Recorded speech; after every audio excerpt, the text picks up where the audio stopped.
we will net at around $1,000 a week. That is 18.5% gross margin. Hello everyone, welcome to my channel. Today we're going to be breaking down Laundromat business opportunity. I've heard a lot of positive things about this business from different people, so let's see what you all are talking about. Generally speaking, this is the type of business that can and should most of the time be purchased from somebody else. It is pretty difficult to set up right, and a lot of owners are having a hard time breaking even on their investment. Still, even if we decide to purchase an existing mat, we need to understand what goes into it. So let's get started. Let's start with the most important part, picking the location. There are somewhat three types of markets that we can operate in. Cities, that would be locations of walkable distance. Smaller towns and suburbs, that would be drive-ins with a market of radius around 10 to 20 miles. And trailer parks. Today I want to focus on cities. Most of the time we find plenty of competitors as it is the most dense market. We want to be in the area with a lot of older buildings that were not designed to host laundries and without too many development plans to rebuild the area. Let's take as an example New York City. I'm going to pick a random neighborhood in Brooklyn with a lot of laundromats. For example, this one with a zip code 11221. Now we have to estimate our market size. I think one of the most accurate ways to do it is eliminating people by income brackets. We can get these numbers from census. For our zip code, we have 31,000 households and half of them fall below the median income. That's approximately 15,000.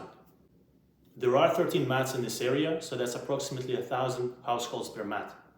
Let's assume on average each household does laundry once a week. It is important to know that in a competitive area like this, we have an ability to draw more customers from other laundromats. In this county, the majority of population is young adults of ages between 20 to 40. Most likely people in lower income brackets are either students, work in service jobs, or lower level office jobs. This market is most likely going to have a very well distributed traffic, so a 24-hour operation might be required.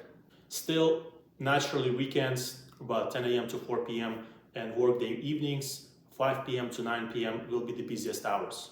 Let's assume 50% of our traffic will come during these hours. Depending on the machines, it will take different amount of time to get the laundry done. Highly efficient machines will wash in about 30 minutes and dry in 15, whereas you can also find units that will do either job in more than an hour. So the number of machines will highly depend on how efficient the units are and how fast they can do the job. We can also end up needing less space if we pick better machines. In this example, I'm using best machines on the market. It means about 30 minutes for washing and 15 minutes for drying. Let's say it's going to take about an hour to get the whole laundry done. That leaves us with 32 busiest time intervals. So 500 people per 32 time intervals. This means we'll have to accommodate slightly about 15 loads in any particular time frame.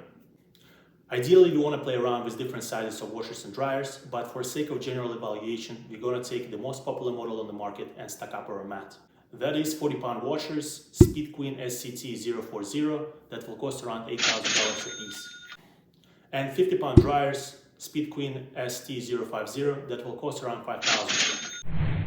One of the biggest black boxes is installation costs for the machines, including getting all the permits. The number can significantly vary state by state, going from a couple of hundreds to several thousands. This is where we can really save a lot of money if you're purchasing an existing mat. From my research, I found out that we'll have to pay around $4,500 to the New York Water Authority to install the washers, plus plumbing and piping that will cost us another $1,500. That's additional $6,000 of no value added costs for the washers. For the dryers, environmental fees are going to be around $3,000, and let's say to hook up the electrical and gas, it will cost us another $1,500. So that's a total of $4,500 of additional costs for a dryer. So for 15 washers and dryers, we will end up paying $157,000 for installation fees. $169,000 will be our capital investment into the machines. So that's a total of $152,000 for everything. We'll also need to do some renos in our new mat. That's going to be another, let's say, $40K. We're also going to need to get some miscellaneous items like cards, couches, TVs to make our customers more comfortable. Let's say that's another $5,000.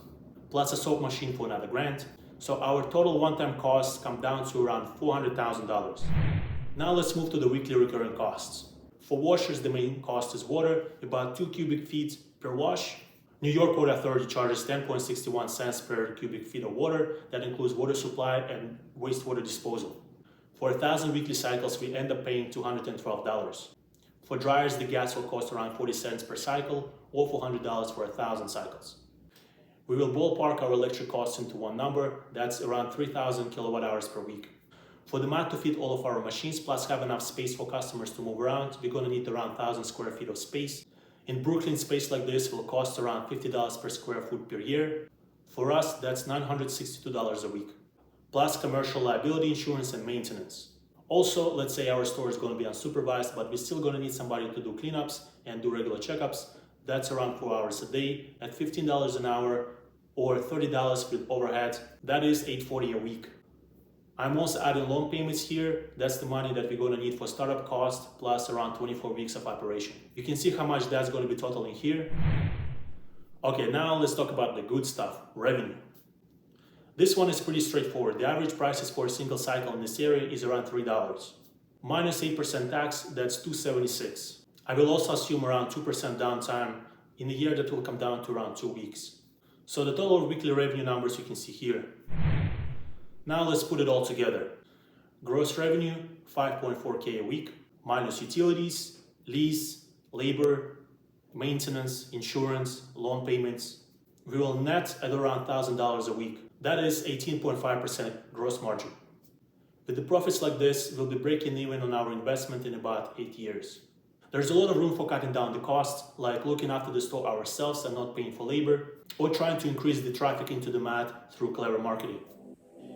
Well, there you have it. Hope this video helps you to understand what it takes to set up a laundromat from scratch. If you like this video, please like, subscribe, and let me know in the comments below what other businesses you'd like me to break down. I'm always looking for suggestions on how to improve my videos. See you in the next one.